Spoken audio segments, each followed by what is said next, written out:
Miss ਹੋ ਗਿਆ ਆਪਣਾ ਪ੍ਰੋਗਰਾਮ। ਹਾਂਜੀ ਹਾਂਜੀ ਕੱਲ ਤੇ ਸੁਪਰ ਬੋਲ ਨੇ ਲੈ ਲਿਆ। ਚਲੋ ਕੋਈ ਗੱਲ ਨਹੀਂ ਜੀ, ਇਹ ਵੀ ਚੱਲਦਾ ਰਹਿੰਦਾ।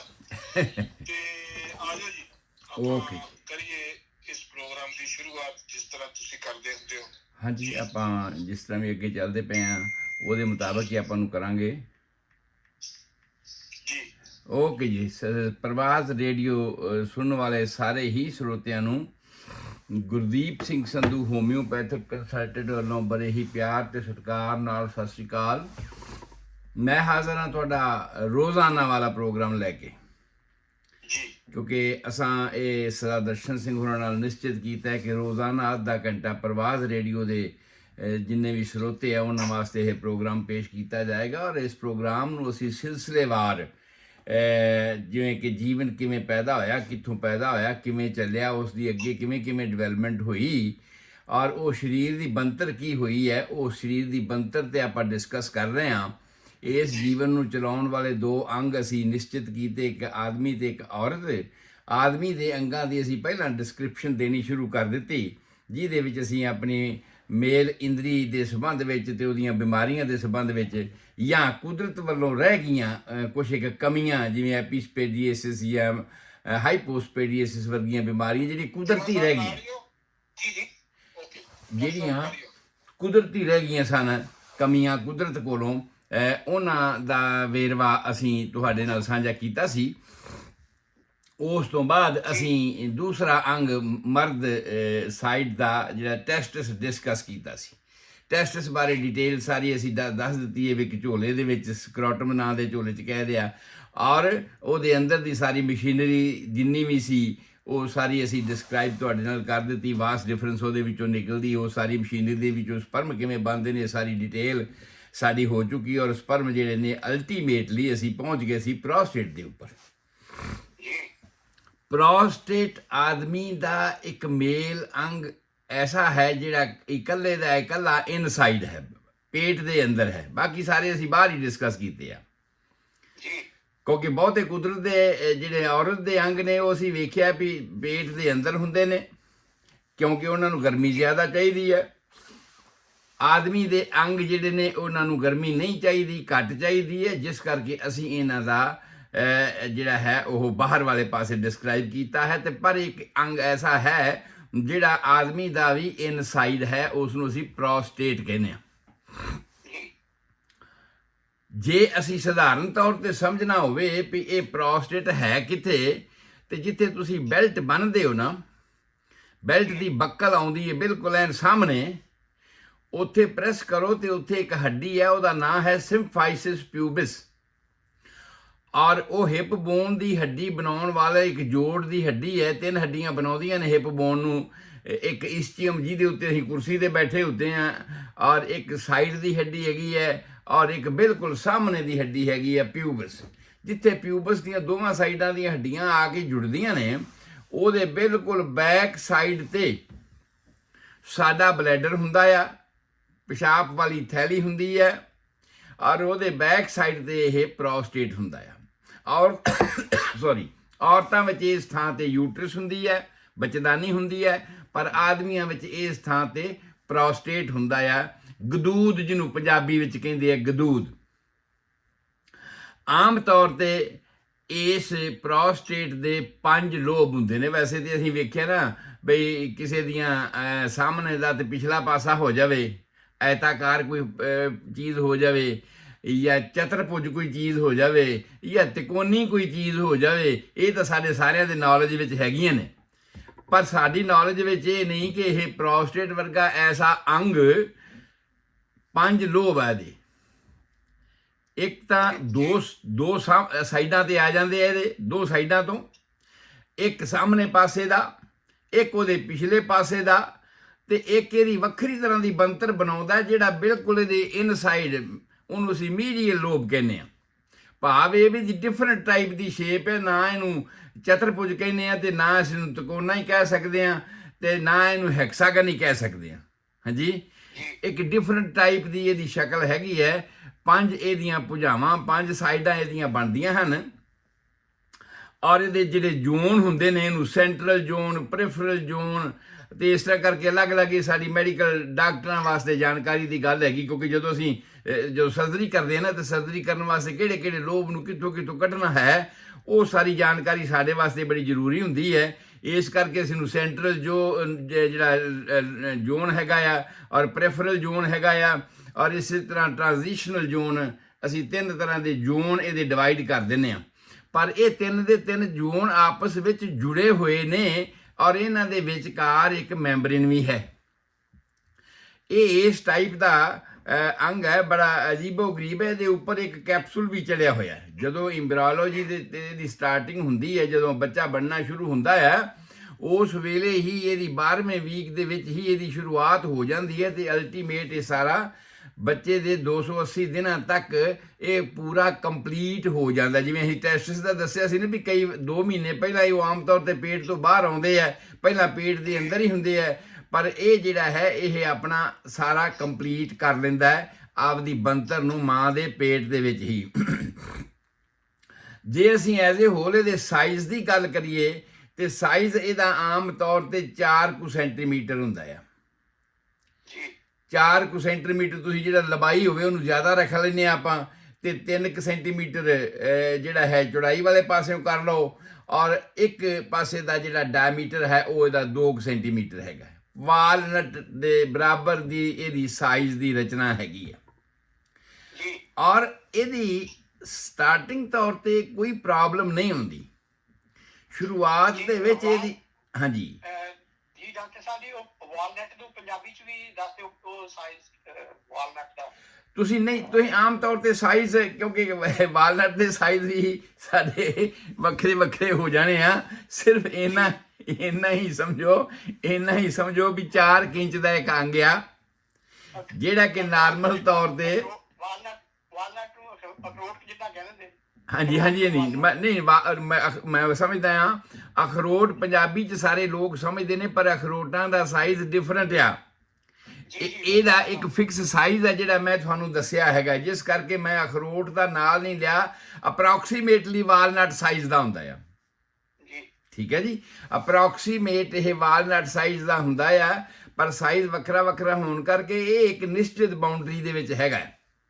ਨਿਸ਼ਚਿਤ ਬਾਉਂਡਰੀ ਆਪਾਂ ਦੱਸੀ ਵੀ 4 ਸੈਂਟੀਮੀਟਰ ਦੀ ਹੈ, 3 ਸੈਂਟੀਮੀਟਰ ਦੀ ਹੈ, ਤੇ 2 ਸੈਂਟੀਮੀਟਰ ਇਹਦੀਆਂ ਭੁਜਾਵਾਂ ਕਹਿ ਸਕਦੇ ਹੋ। ਜੇ 4 ਚਫੇਰੇ ਤੁਸੀਂ ਮਿਲਣਾ ਹੋਵੇ, ਮਿਲਣਾ ਇਹਦਾ ਬੜਾ ਮੁਸ਼ਕਲ ਹੈ, ਕਿਉਂਕਿ ਇਹਦੀਆਂ ਸਾਈਡਾਂ ਅਸੀਂ 5 ਗਿਣ ਦਿੱਤੀਆਂ।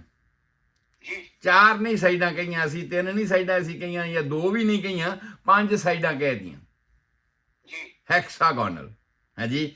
ਤੇ ਬੜਾ ਟੇਢਾ ਜਿਹਾ ਇਹਦੀ ਸ਼ਕਲ ਹੈਗੀ ਹੈ, ਪਰ ਇਹਦੇ ਸਾਹਮਣੇ ਪਾਸੇ ਦਾ ਜਿਹੜਾ ਇੰਟੀਰੀਅਰ ਪੋਰਸ਼ਨ ਹੈ, ਇੰਟੀਰੀਅਰ ਕਹਿੰਦੇ ਨੇ ਸਾਹਮਣੇ ਨੂੰ, ਸਾਹਮਣੇ ਪਾਸੇ ਦਾ ਜਿਹੜਾ ਪੋਰਸ਼ਨ ਹੁੰਦਾ ਉਹ ਸਾਡੇ ਇਸ ਬਲੈਡਰ ਦੇ ਪਿਛਲੇ ਪਾਸੇ ਹੁੰਦਾ ਆ। ਇੰਜ ਕਹਿ ਲਓ ਵੀ ਬਲੈਡਰ ਇਸ ਨੂੰ ਪ੍ਰੋਟੈਕਟ ਕਰਦਾ ਆ। ਇਹਦੇ ਉੱਪਰਲੇ ਪਾਸੇ ਉਹ ਆਉਂਦਾ ਆ ਕਿ ਹੱਡੀ ਤੋਂ ਇਹਨੂੰ ਸੱਟ ਨਾ ਲੱਗ ਜਾਵੇ, ਇਸ ਕਰਕੇ ਕੁਝ ਹਿੱਸਾ ਇਹਦਾ ਜਿਹੜਾ ਆ ਬਲੈਡਰ ਦੇ ਉੱਪਰ, ਬਲੈਡਰ ਦਾ ਜਿਹੜਾ ਆ ਉਹ ਇਹਦੇ ਉੱਪਰ ਵਾਲੇ ਪਾਸੇ ਹੁੰਦਾ।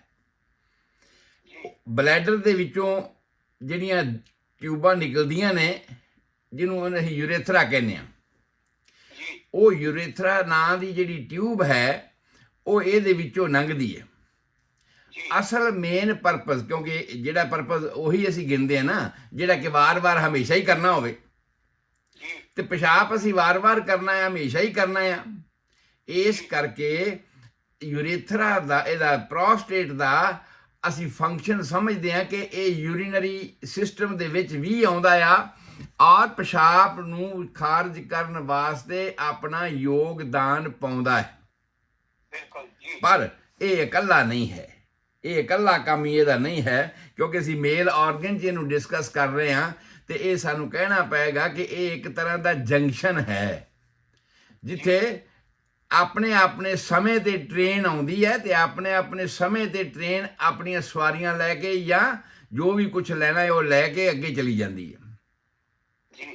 ਇਹਦੇ ਵਿੱਚ ਸਪਰਮੈਟਿਕ ਕਾਰਡ ਜਿਹੜੀ ਅਸੀਂ ਗਿਣੀ ਹੈ, ਇਜੈਕੂਲੇਟਰੀ ਡਕਟ ਜਿਹਨੂੰ ਅਸੀਂ ਗਿਣਿਆ ਸੀਗਾ, ਜਿਹੜਾ ਟੈਸਟਸ ਵੱਲੋਂ ਆ ਰਿਹਾ ਐਪੀਡੀਡਾਈਮਸ ਡਕਟ, ਉਸ ਐਪੀਡੀਡਾਈਮਸ ਡਕਟ ਨੇ ਵੀ ਇਹਦੇ ਵਿੱਚੋਂ ਹੀ ਗੁਜ਼ਰਨਾ ਹੁੰਦਾ ਹੈ। ਇਹਦੀ ਇਲਾਸਟਿਸਿਟੀ ਸਪੰਜੀ ਹੈ, ਸਪੰਜ ਵਾਂਗ ਇਹ ਹੈਗਾ ਹੈ, ਘੁੱਟਿਆ ਵੀ ਜਾ ਰਿਹਾ ਹੈ, ਇਹਦੇ ਵਿੱਚ ਇਹ ਫੈਲਦਾ ਵੀ ਹੈ। ਜੇ ਕੁਝ ਬਹੁਤ ਜ਼ਿਆਦਾ ਉੱਪਰੋਂ ਆ ਗਿਆ ਤੇ ਇਹ ਫੈਲ ਜਾਏਗਾ, ਜੇ ਘੱਟ ਆ ਗਿਆ ਤੇ ਸੁੰਗੜ ਵੀ ਜਾਏਗਾ। ਪਰ ਆਮ ਤੌਰ ਤੇ ਜਿਹੜਾ ਇਹਦਾ ਦਰਸ਼ਨ ਸਿੰਘ ਜੀ ਨਾਰਮਲ ਸਾਈਜ਼ ਹੈ ਨਾ, ਜੀ ਇਹ ਸਾਈਜ਼ ਸਾਨੂੰ ਗਿਣਨਾ ਨਹੀਂ ਪੈਂਦਾ। ਪਹਿਲਾਂ ਜਦੋਂ ਅਸੀਂ ਬੁੱਢੇ ਹੁੰਦੇ ਆ ਨਾ 50 ਸਾਲ ਦੇ ਨੇੜੇ ਤੇੜੇ, ਫੇਰ ਸਾਨੂੰ ਗਿਣਨਾ ਪੈਂਦਾ, ਕਿਉਂਕਿ ਇਹਦੀਆਂ ਪ੍ਰੋਬਲਮਸ ਸਾਡੇ ਸਾਹਮਣੇ ਜਿਹੜੀਆਂ ਆਪਾਂ ਅੱਗੇ ਚੱਲ ਕੇ ਗਿਣਨੀਆਂ ਨੇ, ਇਹਦੀਆਂ ਪ੍ਰੋਬਲਮਸ ਜਿਹੜੀਆਂ ਨੇ ਉਹ ਆਉਂਦੀਆਂ ਹੀ ਇਸ ਉਮਰ ਵਿੱਚ ਨੇ। ਬਹੁਤਾ ਕਰਕੇ ਜਿੰਨੀਆਂ ਵੀ ਇਨਫੈਕਸ਼ਨ ਡਿਜ਼ੀਜ਼ਸ ਹੈਗੀ ਨੇ, ਜਿਹੜੀ ਯੂਰੇਥਰਾ ਦੇ ਰਾਹੀਂ ਹੋਈਆਂ ਜਾਂ ਹੋਰ ਜੈਨੇਟਿਕ ਟਾਈਪ ਦੀਆਂ ਕੋਈ ਪ੍ਰੋਬਲਮਸ ਆਈਆਂ, ਉਹ ਤੇ ਪਹਿਲਾਂ ਹੋ ਸਕਦੀਆਂ ਨੇ। ਪਰ ਜ਼ਿਆਦਾ ਕਰਕੇ ਇਹਦੀਆਂ ਜਿਹੜੀਆਂ ਪ੍ਰੋਬਲਮ ਕੱਲੀਆਂ ਪ੍ਰੋਸਟੇਟ ਨਾਲ ਸੰਬੰਧਿਤ, ਬਹੁਤਾ ਕਰਕੇ ਅਸੀਂ ਪ੍ਰੋਸਟੇਟ ਨੂੰ ਜਾਣਦੇ ਹਾਂ ਇਸ ਕਰਕੇ ਕਿਉਂਕਿ ਇਹ ਬੁੱਢਿਆਂ ਦੀ ਬਿਮਾਰੀ ਹੈ।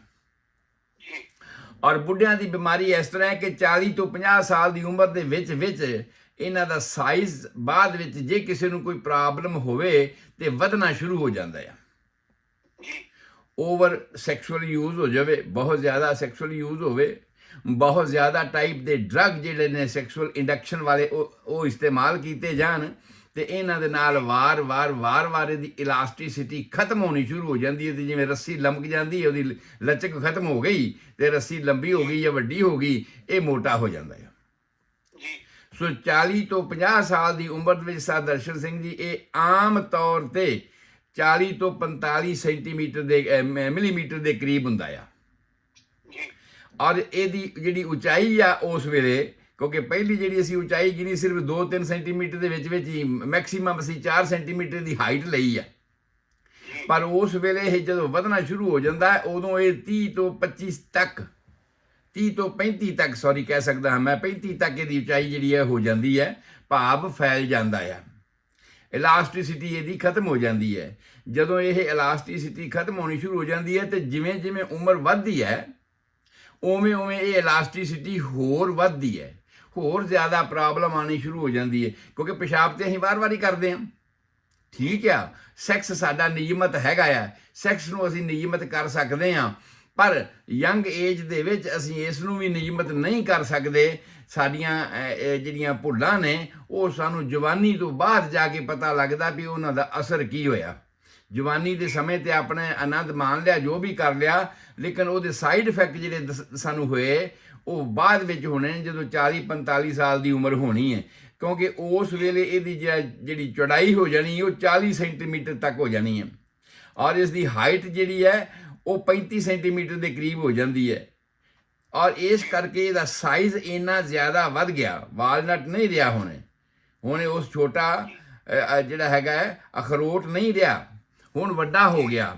ਤੇ ਉਸ ਵੱਡੇ ਹੋਣ ਦੇ ਨਾਲ ਪ੍ਰੋਬਲਮ ਕੀ ਆਈ, ਸਾਨੂੰ ਸੋਚਣਾ ਕੀ ਪਿਆ ਕਿ ਬਈ ਅਗਲੇ ਪਾਸੇ ਤਾਂ ਹੱਡੀ ਹੈ ਔਰ ਉੱਪਰ ਵਾਲੇ ਪਾਸੇ ਬਲੈਡਰ ਆ, ਪਿਛਲੇ ਪਾਸੇ ਹੀ ਜਗ੍ਹਾ ਖਾਲੀ ਹੈ। ਉਸ ਨੂੰ ਅਸੀਂ ਕਹਿੰਦੇ ਹਾਂ ਡੌਗਲਾਸ ਪੌਚ। ਡਾਕਟਰ ਡੌਗਲਾਸ ਸੀ ਜਿਹਨੇ ਫਸਟ ਆਫ ਆਲ ਇਹ ਗੱਲ ਇਨਵੈਂਟ ਕੀਤੀ ਬਈ ਟੱਟੀ ਵਾਲੇ ਰਸਤੇ ਦੇ ਵਿੱਚ ਤੇ ਪ੍ਰੋਸਟੇਟ ਦੇ ਵਿਚਕਾਰ ਇੱਕ ਖਾਲੀ ਜਗ੍ਹਾ ਰਹਿ ਜਾਂਦੀ ਹੈ। ਔਰਤਾਂ ਵਿੱਚ ਉਸ ਥਾਂ ਤੇ ਵੈਜਾਈਨਲ ਏਰੀਆ ਹੁੰਦਾ ਹੈ, ਬੰਦਿਆਂ ਦੇ ਵਿੱਚ ਉਹ ਜਿਹੜੀ ਪੌਚ ਹੈ ਉਹ ਖਾਲੀ ਜਗ੍ਹਾ ਰਹਿ ਗਈ, ਡੌਗਲਾਸ ਪੌਚ ਅਸੀਂ ਉਸ ਨੂੰ ਕਹਿੰਦੇ ਹਾਂ। ਤੇ ਇਹ ਫੈਲਣਾ ਸ਼ੁਰੂ ਕਰਦਾ ਆ ਔਰ ਇਹ ਬੈਕ ਸਾਈਡ ਨੂੰ ਫੈਲਦਾ ਆ ਫਿਰ, ਕਿਉਂਕਿ ਅੱਗੇ ਤਾਂ ਜਗ੍ਹਾ ਹੈ ਨਹੀਂ, ਅੱਗੇ ਤਾਂ ਹੱਡੀ ਹੈ। ਔਰ ਜਦੋਂ ਇਹ ਫੈਲਣਾ ਸ਼ੁਰੂ ਕਰਦਾ ਹੈ ਤੇ ਜਦੋਂ ਤੁਸੀਂ ਦੇਖੋ ਰੈਕਟਮ ਵਾਲੇ ਪਾਸੇ ਟੱਟੀ ਵਾਲੇ ਰਸਤੇ ਦੇ ਉੱਪਰ ਇਹਦਾ ਪ੍ਰੈਸ਼ਰ ਪਏਗਾ ਤੇ ਕੀ ਹੋਏਗਾ, ਟੱਟੀ ਠੀਕ ਨਹੀਂ ਹੋਣੀ, ਕਬਜ਼ ਹੋ ਜਾਣੀ ਹੈ, ਰਸਤਾ ਰੁਕ ਗਿਆ। ਰਸਤਾ ਰੁਕਣ ਦੇ ਨਾਲ ਆਮ ਤੌਰ ਤੇ ਜਿਹੜੇ ਪ੍ਰੋਸਟੇਟ ਦੇ ਲੋਕ ਹੁੰਦੇ ਨੇ ਉਹਨਾਂ ਨੂੰ ਮੇਂਗਣਾ ਵਰਗੀ ਟੱਟੀ ਆਣੀ ਸ਼ੁਰੂ, ਜਾਂ ਤਾਂ ਕਬਜ਼ ਹੁੰਦੀ ਹੈ ਜਾਂ ਮੇਂਗਣਾ ਵਰਗੀ ਟੱਟੀ ਆਣੀ ਸ਼ੁਰੂ ਹੋ ਜਾਂਦੀ ਹੈ। ਜਿੰਨਾ ਜ਼ਿਆਦਾ ਇਨਫੈਕਸ਼ਨ ਜਾਂ ਜਿੰਨਾ ਜ਼ਿਆਦਾ ਇਹ ਪ੍ਰੋਸਟੇਟ ਵੱਧ ਗਿਆ ਓਨੀ ਹੀ ਜ਼ਿਆਦਾ ਕਬਜ਼ ਦੀ ਸ਼ਿੱਦਤ ਉਸ ਨੂੰ ਮਹਿਸੂਸ ਹੁੰਦੀ ਹੈ, ਕਬਜ਼ ਮਹਿਸੂਸ ਹੁੰਦੀ ਹੈ। ਆਮ ਤੌਰ ਤੇ ਬਹੁਤ ਸਾਰੇ ਲੈਗਜ਼ੇਟਿਵ ਜਾਂ ਸਟੂਲ ਸੌਫਟਨਰ ਜਾਂ ਇਸ ਤਰ੍ਹਾਂ ਦੀਆਂ ਚੀਜ਼ਾਂ ਆਮ ਤੌਰ ਤੇ ਬਜ਼ੁਰਗ ਲੈਂਦੇ ਰਹਿੰਦੇ ਨੇ। ਉਹਨਾਂ ਨੂੰ ਇਹ ਨਹੀਂ ਪਤਾ ਹੁੰਦਾ ਕਿ ਭਾਈ ਮੈਨੂੰ ਪ੍ਰੋਸਟੇਟ ਦੀ ਪ੍ਰੋਬਲਮ ਹੈ, ਉਹ ਇਹੀ ਸਮਝਦੇ ਆ ਵੀ ਮੈਨੂੰ ਕਬਜ਼ ਹੋ ਗਈ ਹੈ। ਉਹ ਕਬਜ਼ ਹੀ ਵੇਖਣਾ ਸ਼ੁਰੂ ਕਰਦੇ ਨੇ ਤੇ ਕਬਜ਼ ਦਾ ਇਲਾਜ ਕਰਵਾਉਣਾ ਸ਼ੁਰੂ ਕਰ ਦਿੰਦੇ ਨੇ ਤੇ ਉਹਦਾ ਵਕਤੀ ਤੌਰ ਤੇ ਉਹ ਫਾਇਦਾ ਵੀ ਲੈਂਦੇ ਰਹਿੰਦੇ ਨੇ। ਪਰ ਅਸਲ ਜਿਹੜੀ ਉਹਦੇ ਪਿੱਛੇ ਕਹਾਣੀ ਹੁੰਦੀ ਹੈ ਉਹ ਡਾਕਟਰ ਦੇ ਐਗਜ਼ਾਮਨ ਕਰਨ ਨਾਲ ਹੀ ਪਤਾ ਲੱਗਦੀ ਹੈ। ਜੀ ਸੋ ਡਾਕਟਰ ਦੇ ਪਤਾ ਕਰਨ ਨਾਲ ਕੀ ਹੈ, ਪਹਿਲਾ ਸਾਡਾ ਐਗਜ਼ਾਮੀਨੇਸ਼ਨ ਇਹ ਹੁੰਦਾ ਹੈ ਟੱਟੀ ਦੇ ਰਸਤੇ ਉਂਗਲੀ ਪਾ ਕੇ ਵੇਖਣਾ। ਅਗਰ ਆਮ ਤੌਰ ਤੇ ਪ੍ਰੋਸਟੇਟ ਨਾਰਮਲ ਹੈ, ਯੰਗ ਆਦਮੀ ਹੈ, ਤੇ ਡਾਕਟਰ ਦੀ ਉਂਗਲੀ ਨੂੰ ਕੁਝ ਵੀ ਮਹਿਸੂਸ ਨਹੀਂ ਹੋਣਾ। ਜੀ ਪਰ ਜੇ ਪ੍ਰੋਸਟੇਟ ਵਧਿਆ ਹੋਇਆ ਹੈ ਤਾਂ ਉਸ ਹਾਲਾਤ ਦੇ ਵਿੱਚ ਸਾਨੂੰ ਇਹ ਫੀਲ ਹੋਏਗਾ ਕਿ ਕੁਝ ਰੜਕ ਰਿਹਾ ਹੈ। ਬੇਸ਼ੱਕ ਸੌਫਟ ਹੈ ਪਰ ਰੜਕ ਰਿਹਾ ਹੈਗਾ। ਇਹੀ ਡਾਕਟਰ ਦੇ, ਕਿਉਂਕਿ ਜਦੋਂ ਅਸੀਂ ਵਾਰ-ਵਾਰ ਕਿਸੇ ਚੀਜ਼ ਨੂੰ ਚੈੱਕ ਕਰਦੇ ਹਾਂ, ਵੇਖਦੇ ਹਾਂ, ਤੇ ਉਹ ਜਿਹੜੀ ਉਂਗਲ ਹੈ ਸਾਡੀ ਉਸੇ ਤਰ੍ਹਾਂ ਹੀ ਐਕਸਪੀਰੀਅੰਸਡ ਹੋ ਜਾਂਦੀ ਹੈ। ਜਿਵੇਂ ਫੇਫੜਿਆਂ ਦੇ ਵਿੱਚ ਅਸੀਂ ਜਦੋਂ ਸਟੂਡੈਂਟਸ ਨੂੰ ਪੜ੍ਹਾਉਂਦੇ ਹਾਂ ਤੇ ਆਵਾਜ਼ ਆਉਂਦੀ ਤੇ ਪਹਿਲਾਂ ਤੇ ਸਾਰਿਆਂ ਨੂੰ ਉਹੀ ਪਤਾ ਲੱਗਦਾ ਜੀ ਸਾਹ ਦੀ ਸਾਹਾਂ ਦੀ ਆਵਾਜ਼ ਹੀ ਆਉਂਦੀ, ਸਾਹ ਦੀ ਸਾਹਾਂ ਦੀ ਆਵਾਜ਼ ਹੀ ਆਉਂਦੀ ਹੈ। ਪਰ ਜਦੋਂ ਅਸੀਂ ਉਹਨਾਂ ਨੂੰ ਸਮਝਾਉਣੇ ਆ ਤੇ ਉਹ ਸਮਝਦੇ ਨੇ, ਤੇ ਉਸ ਤੋਂ ਬਾਅਦ ਜਦੋਂ ਵਾਰ-ਵਾਰ ਸਟੈਥੋਸਕੋਪ ਲਾ ਕੇ ਛਾਤੀ ਦੀ ਆਵਾਜ਼ ਸੁਣਨ ਦੀ ਕੋਸ਼ਿਸ਼ ਕਰਦੇ ਨੇ ਤੇ ਜਾਂ ਪੇਟ ਦੀ ਆਵਾਜ਼ ਸੁਣਨੀ ਸ਼ੁਰੂ ਕਰ ਦਿੰਦੇ ਨੇ, ਤੇ ਫਿਰ ਉਹਨਾਂ ਨੂੰ ਮਹਿਸੂਸ ਹੁੰਦਾ ਵੀ ਨਹੀਂ, ਕੁਝ ਡਿਫਰੈਂਸ ਜ਼ਰੂਰ ਆਉਂਦਾ ਆਵਾਜ਼ਾਂ ਦੇ ਵਿੱਚ। ਜੇ ਬੰਦਾ ਕੋਈ ਨਮੂਨੀਏ ਵਾਲਾ ਹੋਵੇ, ਜੇ ਬੰਦਾ ਕੋਈ ਬ੍ਰੌਂਕਾਈਟਿਸ ਵਾਲਾ ਹੋਵੇ, ਜੇ ਬੰਦਾ ਕੋਈ ਅਸਥਮੇ ਦਮੇ ਵਾਲਾ ਹੋਵੇ, ਉਹਨਾਂ ਦੀਆਂ ਆਵਾਜ਼ਾਂ ਦੇ ਵਿੱਚ ਡਿਫਰੈਂਸ ਜ਼ਰੂਰ ਆਉਂਦਾ ਆ। ਸਾਰੇ ਲੋਕ ਸੁਣਨ ਵਾਲੇ ਆਖੀ ਜਾਣਗੇ ਹਾਰਟ ਤੇ ਜਿਹੜਾ ਹੈ ਲੱਬ ਡੱਬ ਇਹੀ ਕਰ ਰਿਹਾ, ਹੋਰ ਤਾਂ ਕੋਈ ਆਵਾਜ਼ ਨਹੀਂ ਆ ਰਹੀ। ਪਰ ਜਦੋਂ ਅਸੀਂ ਲਗਾਤਾਰ ਉਸ ਨੂੰ ਐਕਸਪੀਰੀਅੰਸਡ ਕਰਦੇ ਹਾਂ, ਐਕਸਪੀਰੀਅੰਸ ਡਾਕਟਰ ਹੋ ਜਾਂਦੇ ਨੇ, ਉਸ ਵੇਲੇ ਫਿਰ ਉਹਦੇ ਵਿੱਚ ਹਾਰਟ ਦੀ ਮਰਮਰ ਜਾਂ ਹਾਰਟ ਦੀਆਂ ਡਿਫਰੈਂਟ ਟਾਈਪ ਦੀਆਂ ਜਿਹੜੀਆਂ ਆਵਾਜ਼ਾਂ ਨੇ ਸੁਣਾਈ ਦੇਣੀਆਂ ਸ਼ੁਰੂ ਹੋ ਜਾਂਦੀਆਂ ਨੇ। ਅਲੱਗ-ਅਲੱਗ ਉਹਦੇ ਵਾਲਵਸ ਨੇ, ਪਲਮੋਨਰੀ ਹੈ, ਮੈਂ ਜਿਹੜੀ ਹੈ ਅਲੱਗ-ਅਲੱਗ ਡਿਫਰੈਂਟ ਵਾਲਵ ਨੇ, ਟ੍ਰਾਈਕਸਪਡ ਹੈ, ਬਾਈਕਸਪਡ ਹੈ, ਉਹਨਾਂ ਵਾਲਵ ਦੀ ਅਲੱਗ-ਅਲੱਗ ਆਵਾਜ਼ ਹੈ, ਤੇ ਉਹ ਸਾਨੂੰ ਪਤਾ ਲੱਗਣੀ ਸ਼ੁਰੂ ਹੋ ਜਾਂਦੀ ਹੈ। ਉਹ ਬਰੀਕੀ ਸਾਡੇ ਦਿਮਾਗ ਵਿੱਚ ਸੈੱਟ ਕਰ ਜਾਂਦੀ ਹੈ ਭਈ ਇਹਦੇ ਹਾਰਟ ਵਿੱਚ ਇੱਥੇ ਕਿ ਇਸ ਥਾਂ ਤੇ ਨੁਕਸ ਹੋ ਸਕਦਾ। ਠੀਕ ਉਸੇ ਤਰ੍ਹਾਂ ਹੀ ਪ੍ਰੋਸਟੇਟ ਦੀ ਗੱਲ ਆਪਾਂ ਕਰ ਰਹੇ ਹਾਂ, ਤੇ ਜਦੋਂ ਡਾਕਟਰ ਰੈਕਟਮ ਦੇ ਵਿੱਚ ਉਂਗਲੀ ਪਾ ਕੇ ਵੇਖਦੇ ਨੇ ਤੇ ਉਹ ਇਸ ਗੱਲ ਦੇ ਐਕਸਪੀਰੀਅੰਸਡ ਹੋ ਜਾਂਦੇ ਨੇ ਕਿ ਉਹਨਾਂ ਨੂੰ ਇਹ ਪਤਾ ਲੱਗਦਾ ਆ ਵੀ ਇਹ ਪ੍ਰੋਸਟੇਟ ਵਧਿਆ। ਪ੍ਰੋਸਟੇਟ ਕਿਉਂਕਿ ਔਰਤਾਂ 'ਚ ਹੁੰਦਾ ਨਹੀਂ, ਔਰਤਾਂ ਵਿੱਚ ਯੂਟਰਸ ਹੁੰਦੀ ਹੈ, ਔਰ ਔਰਤਾਂ ਵਿੱਚ ਅਗਰ ਇਸ ਤਰ੍ਹਾਂ ਦਾ ਐਗਜ਼ਾਮੀਨੇਸ਼ਨ ਕੀਤਾ ਜਾਵੇ ਤਾਂ ਮਤਲਬ ਯੂਟਰਸ ਦੀਆਂ ਪ੍ਰੋਬਲਮਸ ਨੇ, ਉਹਨੂੰ ਉਹਦੇ ਮੁਤਾਬਕ ਉਹਦੀ ਹਿਸਟਰੀ ਉਹਦੇ ਮੁਤਾਬਕ ਚੈੱਕ ਕੀਤੀ ਜਾਂਦੀ ਹੈ। ਸੋ ਪਹਿਲਾ ਦਰਸ਼ਨ ਸਿੰਘ ਜੀ ਦਾ ਜੋ ਟੈਸਟ ਹੈ ਉਹ ਹੈ ਰੈਕਟਲ ਐਗਜ਼ਾਮੀਨੇਸ਼ਨ। ਦੂਸਰਾ ਜਿਹੜੇ ਅਸੀਂ ਲੈਬ ਟੈਸਟ ਵਗੈਰਾ ਕਰਦੇ ਹਾਂ, ਆਮ ਤੌਰ ਤੇ ਡਾਕਟਰ ਕੋਲੇ ਭੇਜ ਕੇ ਸੀਰਮ ਟੈਸਟ ਕਰਦੇ ਹਾਂ, ਬਲੱਡ ਟੈਸਟ ਕਰਦੇ ਹਾਂ, ਹੋਰ ਬਹੁਤ ਕੁਝ ਐਸਾ ਹੁੰਦਾ ਕਿਉਂਕਿ ਇਨਫਲਾਮੇਟਰੀ ਕੰਡੀਸ਼ਨਾਂ ਦੇ ਵਿੱਚ ਜਿੰਨੀਆਂ ਵੀ ਚੇਂਜਸ ਹੁੰਦੀਆਂ ਨੇ ਨਾ, ਉਹ ਸਾਰੀਆਂ ਤੇ ਸਾਰਿਆਂ ਦੇ ਵਿੱਚ ਹੀ ਹੁੰਦੀਆਂ ਨੇ। ਕੋਈ ਵੀ ਅੰਦਰ ਸਰੀਰ 'ਚ ਤਬਦੀਲੀ ਹੋਈ ਨਾ, ਤੇ ਸਾਡੇ ਬਲੱਡ ਦੇ ਜਿਹੜੇ ਸੈੱਲ ਨੇ ਉਹਨਾਂ ਵਿੱਚ ਤਬਦੀਲੀ ਹੋਣੀ ਸ਼ੁਰੂ ਹੋ ਜਾਂਦੀ ਹੈ। ਔਰ ਉਹਦਾ ਹੁਣ ਸਾਨੂੰ ਨਹੀਂ ਪਤਾ ਲੱਗਿਆ ਵੀ ਭਾਈ ਮੰਨ ਲਾ ਜੇ WBC ਇੱਕ ਨਾਰਮਲ ਰੇਂਜ ਹੈ ਸਾਡੇ ਚਿੱਟੇ ਖੂਨ ਦੇ ਕਣਾਂ ਦੀ, ਸਾਡੀ ਪ੍ਰੋਟੈਕਟਿਵ ਪਾਵਰ ਜਿਹੜੀ ਹੈ ਸਰੀਰ ਦੀ, ਉਹ WBC ਹੁੰਦੇ ਨੇ, ਵਾਈਟ ਬਲੱਡ ਕਾਰਪਸਸ, ਚਿੱਟੇ ਸੈੱਲ ਜਿਹੜੇ ਖੂਨ ਦੇ ਹੁੰਦੇ ਨੇ। ਉਹਨਾਂ ਦਾ ਕੰਮ ਹੁੰਦਾ ਸਰੀਰ ਦੀ ਪ੍ਰੋਟੈਕਸ਼ਨ ਕਰਨਾ। ਪਰ ਉਹਦੀ ਇੱਕ ਕੁਆਂਟੀਟੀ, ਜਿਵੇਂ ਪੁਲਿਸ ਹੈ ਨਾ, ਵੀ ਇੰਨੇ ਏਰੀਏ ਦੇ ਵਿੱਚ ਇੰਨੇ ਲੋਕਾਂ ਦੀ ਆਬਾਦੀ ਵਿੱਚ ਇੰਨੀ ਕੁ ਪੁਲਿਸ ਚਾਹੀਦੀ ਆ ਇਹਨੂੰ ਕੰਟਰੋਲ ਕਰਨ ਵਾਸਤੇ। ਸੇਮ ਵੇ ਇਹ ਜਿਹੜੇ WBC ਨੇ ਉਹਦੇ ਮੁਤਾਬਕ ਹੁੰਦੇ ਨੇ। ਪਰ ਜੇ ਇਨਫਲਾਮੇਸ਼ਨ ਹੋ ਜਾਵੇ ਤੇ ਉਸ ਵੇਲੇ ਭਾਵੇਂ ਇਨਫਲਾਮੇਸ਼ਨ ਸਰੀਰ ਦੇ ਵਿੱਚ ਕਿਸੇ ਵੀ ਅੰਗ ਦਾ ਹੋ ਜਾਵੇ, ਉਸ ਵੇਲੇ WBC ਨੇ ਵੱਧ ਜਾਣਾ। ਪਰ ਜੇ ਇਹ 4 ਤੋਂ 6 ਹਜ਼ਾਰ ਦੀ ਰੇਂਜ ਵਿੱਚ ਰਹਿ ਗਏ ਤੇ ਠੀਕ ਆ। ਜੇ ਇਹ 4 ਤੋਂ 6 ਦੀ ਰੇਂਜ ਤੋਂ ਵੱਧ ਕੇ 9 ਤੱਕ ਪਹੁੰਚ ਗਏ, ਸੋਚਣ ਦੀ ਲੋੜ ਹੈ ਕਿਤੇ ਨਾ ਕਿਤੇ ਕੋਈ ਇਨਫਲਾਮੇਸ਼ਨ ਹੈਗਾ ਆ। ਜੇ 9 ਤੋਂ ਵੱਧ ਕੇ 11 ਹੋ ਗਏ ਤੇ ਸੀਰੀਅਸ ਲੈਣ ਦੀ ਲੋੜ ਆ। ਪਰ ਜੇ 11 ਤੋਂ ਵੱਧ ਗਏ ਤੇ ਸਮਝੋ ਮਲਿਗਨੈਂਟ ਕੋਈ ਕ੍ਰੋਨਿਕ ਬਿਮਾਰੀ ਉਹਨੂੰ ਹੈਗੀ ਹੈ, ਕੈਂਸਰ ਵਰਗੀ ਜਾਂ ਕੋਈ ਇਸ ਤਰ੍ਹਾਂ ਦੀ ਤਕਲੀਫ ਉਹਨੂੰ ਹੈਗੀ ਹੈ। ਪਰ ਇਹ ਕਿਵੇਂ ਪਤਾ ਲੱਗੇ ਵੀ ਇਹ ਹੈ ਕਿੱਥੋਂ ਦੀ ਗੱਲ ਹੈ? ਉਹਦੇ ਵਾਸਤੇ ਡਾਕਟਰਾਂ ਦਾ ਟੈਸਟ ਜੋ ਅਸੀਂ ਕਰਨੇ ਆ, BHP ਬਨਾਈਨ ਹਾਈਪਰਟ੍ਰੋਫੀ ਆਫ ਪ੍ਰੋਸਟੇਟਿਕ, ਜਦੋਂ ਵੀ ਹੁੰਦੀ ਹੈ, ਜਦੋਂ ਵੀ ਡਾਕਟਰ ਨੂੰ ਇਹ ਮਹਿਸੂਸ ਹੁੰਦਾ ਹੈ ਕਿ ਉਂਗਲੀ ਦੇ ਨਾਲ ਸਾਨੂੰ ਪ੍ਰੋਸਟੇਟ ਮਹਿਸੂਸ ਹੋ ਰਿਹਾ ਆ, ਤੇ ਉਸ ਵੇਲੇ ਫਿਰ ਡਾਕਟਰ ਲੋਕ PSA ਨਾਂ ਦਾ ਟੈਸਟ ਕਰਾਉਂਦੇ ਨੇ, ਪ੍ਰੋਸਟੇਟਿਕ ਸਪੈਸੀਫਿਕ ਐਂਟੀਜਨ, PSA, ਇਹਦਾ ਉਹ ਟੈਸਟ ਕਰਵਾਉਂਦੇ ਨੇ। ਔਰ ਉਸ ਟੈਸਟ ਦੀ ਆਮ ਨਾਰਮਲ ਰੇਂਜ ਜਿਹੜੀ ਹੁੰਦੀ ਹੈ 2.5 ਹੁੰਦੀ ਹੈ।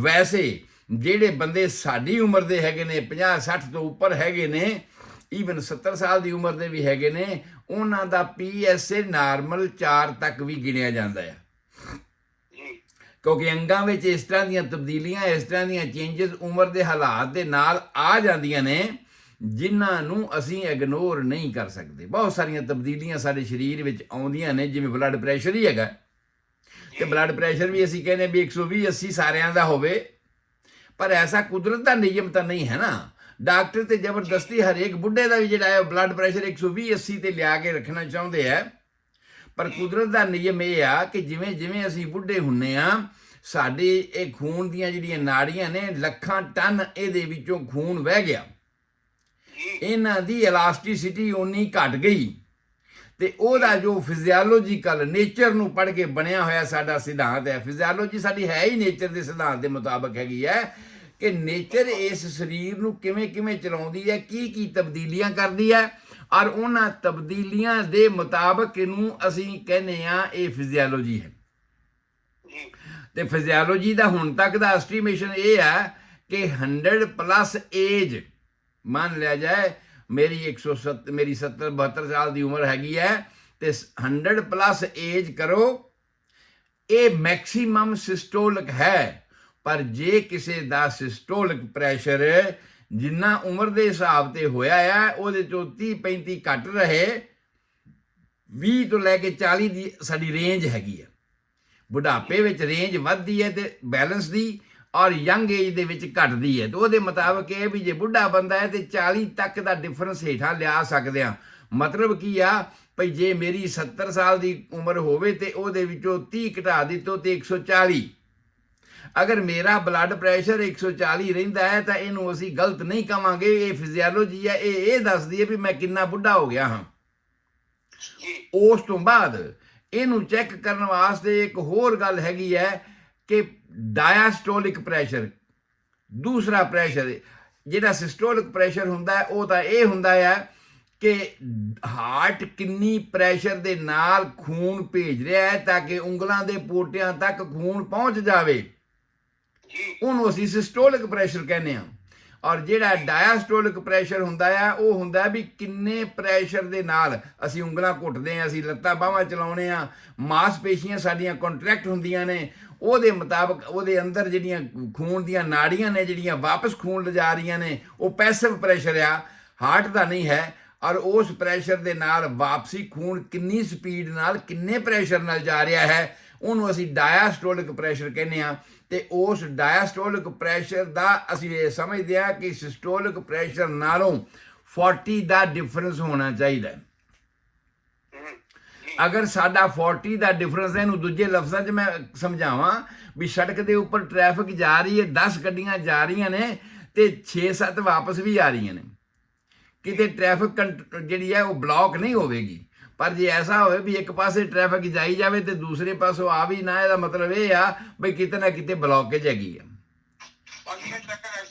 ਹਾਂਜੀ, ਟਾਈਮ ਆਪਣਾ ਹੋ ਰਿਹਾ, ਕੋਈ ਗੱਲ ਨਹੀਂ, ਮੈਂ ਇਸ ਨੂੰ ਸਮ ਅਪ ਕਰ ਦੇਣਾ ਕਿਉਂਕਿ ਇਹਦੀਆਂ ਬਿਮਾਰੀਆਂ ਹਜੇ ਮੈਂ ਦੱਸਣੀਆਂ ਸ਼ੁਰੂ ਕਰਨੀਆਂ ਨੇ। ਕਿ ਪ੍ਰੋਸਟੇਟ ਦੇ ਵਿੱਚ ਵੀ ਇਸੇ ਤਰ੍ਹਾਂ ਹੁੰਦਾ ਆ ਕਿ ਜਿਹੜਾ ਸਾਡਾ ਪ੍ਰੋਸਟੇਟ ਦਾ ਟੈਸਟ ਹੈ PSA, ਇਹ ਨਾਰਮਲ ਤੌਰ ਤੇ 2.5 ਹੁੰਦਾ ਆ, ਪਰ ਜੇ ਅਸੀਂ ਯੰਗ ਏਜ ਦੇ ਵਿੱਚ ਨਹੀਂ, ਓਲਡ ਏਜ ਦੇ ਵਿੱਚ ਜਿਵੇਂ ਜਿਵੇਂ ਬੁੱਢੇ ਹੁੰਦੇ ਆ ਉਵੇਂ ਉਵੇਂ ਇਹ ਵੱਧਦਾ ਜਾਂਦਾ ਹੈ, ਤੇ ਬੁੱਢਿਆਂ ਦੇ ਵਿੱਚ 4 ਤੱਕ ਵੀ, ਈਵਨ 4.5 ਤੱਕ ਵੀ ਜਿਹੜਾ PSA ਰੀਡਿੰਗ ਹੈ ਉਹ ਅਸੀਂ ਇਹਨੂੰ ਨਾਰਮਲ ਸਮਝ ਸਕਦੇ ਹਾਂ। ਉਸ ਤੋਂ ਬਾਅਦ ਦਰਸ਼ਨ ਸਿੰਘ ਜੀ ਅਸੀਂ ਕੱਲ੍ਹ ਨੂੰ ਇਹਦੀਆਂ ਹੋਰ ਬਿਮਾਰੀਆਂ ਜਿਹੜੀਆਂ ਨੇ ਉਹਦੇ ਬਾਰੇ ਡਿਸਕਸ ਕਰਾਂਗੇ, ਕਿਉਂਕਿ ਕੈਂਸਰ ਪ੍ਰੋਸਟੇਟ ਬਹੁਤ ਜ਼ਿਆਦਾ ਹੋ ਰਿਹਾ ਹੈ, ਬਹੁਤ ਸਾਰੇ ਕੇਸਿਸ ਆ ਰਹੇ ਨੇ। ਪ੍ਰੋਬਲਮਸ ਕੀ ਹੁੰਦੀਆਂ ਨੇ, ਇਸ ਜਿਹੜਾ ਪ੍ਰੋਸਟੇਟ ਹੈ ਇਹਦਾ ਫੰਕਸ਼ਨ ਸਾਂਝਾ ਕੀ ਹੈਗਾ ਤੇ ਕਿਵੇਂ ਉਹ ਵਰਕ ਕਰਦਾ ਹੈ, ਸੀਮਨ ਕਿਵੇਂ ਇਹਦੇ ਵਿੱਚੋਂ ਨਿਕਲਦਾ ਹੈ, ਯੂਰਿਨ ਕਿਵੇਂ ਇਹਦੇ ਵਿੱਚੋਂ ਨਿਕਲਦਾ ਹੈ, ਮਿਕਸਅਪ ਕਿਉਂ ਨਹੀਂ ਹੁੰਦੇ, ਐਸਾ ਕੀ ਗੱਲ ਹੈਗੀ, ਇਹ ਸਾਰੀ ਕਹਾਣੀ ਅਸੀਂ ਕੱਲ੍ਹ ਨੂੰ ਆਪਣੇ ਸਰੋਤਿਆਂ ਦੇ ਨਾਲ ਡਿਸਕਸ ਕਰਨਗੇ। ਜਿੰਨੇ ਵੀ ਸਰੋਤੇ ਸੁਣਨ ਵਾਲੇ ਨੇ, ਮੈਂ ਤੁਹਾਡਾ ਗੁਰਦੀਪ ਸਿੰਘ ਸੰਧੂ ਹੋਮਿਓਪੈਥਿਕ ਕੰਸਲਟੈਂਟ ਹਾਂ, ਬੇ ਏਰੀਏ ਦੇ ਵਿੱਚ 7021 ਵਿਲੇਜ ਪਾਰਕਵੇ ਡਬਲਨ ਦੇ ਉੱਪਰ ਬੈਠਾ ਹਾਂ। ਫੋਨ ਮੇਰਾ 4086871899 ਹੈ। ਕਿਸੇ ਵੀ ਵੇਲੇ ਕਿਸੇ ਬਿਮਾਰੀ ਦੇ ਸੰਬੰਧ ਵਿੱਚ ਸਮਝਣਾ ਚਾਹੁੰਦੇ ਹੋ ਤੇ ਕਾਲ ਕਰ ਸਕਦੇ ਹੋ 4086871899। ਈਮੇਲ ਤੇ ਵੀ ਅਗਰ ਤੁਸੀਂ ਕੁਐਸਚਨ ਕਰਨਾ ਚਾਹੁੰਦੇ ਹੋ ਤੇ ਕਰੋ, ਤੁਹਾਨੂੰ ਜਵਾਬ ਮਿਲੇਗਾ। ਜ਼ਰੂਰੀ ਨਹੀਂ ਇਲਾਜ ਮੇਰੇ ਕੋਲੋਂ ਕਰਾਓ, ਇਲਾਜ ਜਿੱਥੋਂ ਵੀ ਕਰਵਾਓ, ਪਰ ਸਿਧਾਂਤਕ ਤੌਰ ਤੇ ਤੁਸੀਂ ਕੋਈ ਵੀ ਰਾਏ ਲੈਣੀ ਚਾਹੁੰਦੇ ਹੋ ਤੇ ਓਪੀਨੀਅਨ, ਸੈਕੰਡ ਓਪੀਨੀਅਨ ਲੈਣਾ ਚਾਹੁੰਦੇ ਹੋ ਤੇ ਲੈ ਸਕਦੇ ਹੋ। homeomedicine@yahoo.com, HOMEOMEDICINE@yahoo.com ਇਹ ਈਮੇਲ ਆ। ਈਮੇਲ ਵੀ ਕਰਕੇ ਤੁਸੀਂ ਆਪਣਾ ਸਵਾਲ ਮੇਰੇ ਤੱਕ ਭੇਜ ਸਕਦੇ ਹੋ ਤੇ ਜਵਾਬ ਉਸੇ ਤਰ੍ਹਾਂ ਲੈ ਸਕਦੇ ਹੋ। ਉਹਦੀ ਕੋਈ ਫੀਸ ਨਹੀਂ ਹੈ, ਕੋਈ ਕੰਸਲਟੇਸ਼ਨ ਉਹਦੀ ਨਹੀਂ ਹੈ। ਪਰ ਜੇ ਇਲਾਜ ਕਰਵਾਉਣਾ ਚਾਹੁੰਦੇ ਹੋ, ਤੁਸੀਂ ਸਮਝਦੇ ਹੋ ਕਿ ਸਿਧਾਂਤਕ ਤੌਰ ਤੇ ਇਲਾਜ ਕਰਵਾਉਣਾ ਕਿਸੇ ਵੀ ਗੱਲ ਦਾ, ਖਾਸ ਤੌਰ ਤੇ ਮੈਂ ਇਹ ਕਹਿਣਾ ਕਿ ਇਸ ਐਕਸਪੀਰੀਅੰਸ ਦੇ ਬੇਸ ਤੇ ਕਿ ਜਦੋਂ ਤੁਸੀਂ ਥੱਕ ਜਾਓ ਕਿਸੇ ਵੀ ਬਿਮਾਰੀ ਦੇ ਵਿੱਚ, ਕਿਸੇ ਵੀ ਉਮਰ ਦੇ ਵਿੱਚ, ਇਲਾਜ ਕਰਵਾਉਂਦੇ ਥੱਕ ਜਾਓ ਤੇ ਇੱਕ ਮੌਕਾ ਹੋਮਿਓਪੈਥਿਕ ਦੇ ਸਿਧਾਂਤਕ ਇਲਾਜ ਨੂੰ ਜ਼ਰੂਰ ਦਿਓ। ਔਰ ਉਸ ਵਾਸਤੇ ਅਗਰ ਤੁਹਾਨੂੰ ਇਹ ਲੱਗੇ ਕਿ ਇਹ ਠੀਕ ਹੈ ਤੇ ਮੈਨੂੰ ਕਾਲ ਕਰ ਸਕਦੇ ਹੋ 4086871899। ਤੁਹਾਡਾ ਸਾਰਿਆਂ ਦਾ ਰੱਬ ਰਾਖਾ, ਤੁਹਾਡੇ ਸਾਰਿਆਂ ਦੀ ਚੰਗੀ ਸਿਹਤ ਲਈ ਦੁਆ ਕਰਦਾ ਹਾਂ। ਸਤਿ ਸ਼੍ਰੀ ਅਕਾਲ, ਆਦਾਬ, ਨਮਸਕਾਰ। Thank you. ਕੱਲ ਨੂੰ ਫਿਰ ਮਿਲਦੇ ਹਾਂ ਜੀ ਨਵੇਂ ਪ੍ਰੋਗਰਾਮ ਦੇ ਨਾਲ। ਉਦੋਂ ਤੱਕ ਦਿਓ ਇਜਾਜ਼ਤ। ਸਤਿ ਸ਼੍ਰੀ ਅਕਾਲ ਡਾਕਟਰ ਸਾਹਿਬ। ਸਤਿ ਸ਼੍ਰੀ ਅਕਾਲ। ਸ਼ਿਮਾ ਸਾਹਿਬ ਜੀ, ਤੁਹਾਨੂੰ ਕਵਿਤਾ ਭੇਜੀਆਂ ਸੀ, ਵਾਪਸੀ ਭੇਜੀਆਂ, ਕੁਝ ਖੁੱਲ ਨਹੀਂ ਰਹੀਆਂ। ਉੱਪਰੋਂ ਜਿੰਨੀ ਕਹਾਂਗੀ ਉਨੀ ਕੀ ਪੜ੍ਹ। ਹਾਂਜੀ, ਉਹ ਖੁੱਲਣ ਦਾ ਰੌਲਾ ਸੀਗਾ ਜੀ।